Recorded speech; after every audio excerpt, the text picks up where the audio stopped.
एक पुरस्कार रात एक गांव में अहमद नाम का एक लड़का रहता था। वो बहुत बहादुर था, लेकिन एक बात से डरता था, रात को अंधेरी गलियों में अकेले चलना। गांव में मशहूर था कि एक पुरानी हवेली के करीब एक पुरस्कार साया घूमता है, जो रात को लोगों को डराता है। एक रात अहमद के दोस्तों ने इसका मजाक उड़ाया और उसे चैलेंज दिया कि वो इस हवेली के करीब जाकर दिखाए।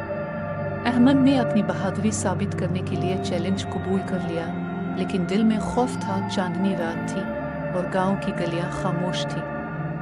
अहमद ने अपनी लालटेन उठाई और हवेली की तरफ चल पड़ा।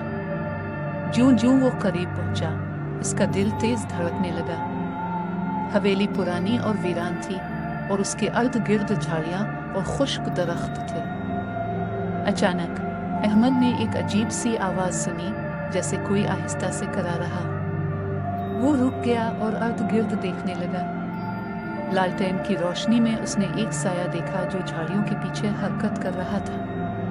इसका खौफ बढ़ गया, लेकिन इसने हिम्मत नहीं हारी। कौन है वहां? अहमद ने बुलंद आवाज में कहा, लेकिन जवाब ना आया।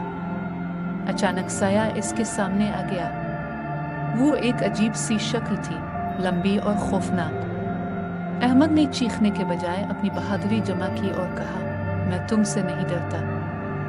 वो साया हंसने लगा और फिर धीरे धीरे इसकी शक्ल एक बूढ़े आदमी में बदल गई। अहमद हैरान रह गया। बूढ़े आदमी ने कहा, बेटा, मैं कोई भूत नहीं हूं। मैं इस हवेली का पुराना मालिक हूं। लोग मेरे मरने के बाद यहाँ आने से डरते हैं, इसलिए मैंने ये खेल बनाया ताकि कोई यहाँ ना आए।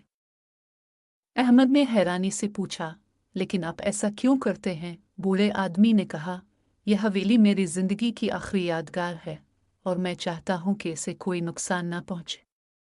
लेकिन मैं तुम्हारी हिम्मत की दाद देता हूं। तुमने साबित किया कि डर का सामना करना ही असल बहादुरी है। इसके बाद बूढ़े आदमी ने अहमद से वादा किया कि वो लोगों को मजीद न डराएगा। अहमद ने गांव वापस जाकर सबको ये कहानी सुनाई और सब ने फैसला किया कि हवेली को महफूज रखने के लिए इसकी देखभाल करेंगे। इस रात के बाद अहमद को कभी अंधेरे से खौफ महसूस न हुआ और गांव के लोग बूढ़े आदमी के लिए दुआ करते रहे। सबक: डर का सामना करना ही बहादुरी है और दूसरों की मदद करना हमेशा यादगार बनाता।